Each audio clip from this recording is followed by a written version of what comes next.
Welcome to this tutorial. To begin, you will need a shuffled standard 52 card deck and two 6-sided die. If you do not have dice, you can access a free dice roller via the internet.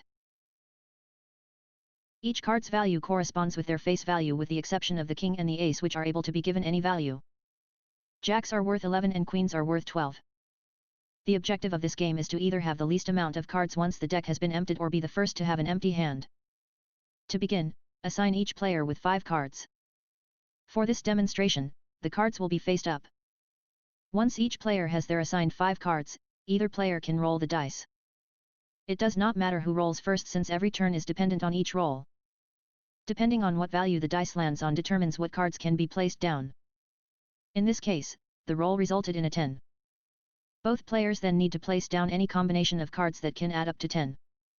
If you cannot play any card, you have to draw. However, if the card you just drew from the deck can be used to meet the value of the roll at hand, you can place it immediately like is shown.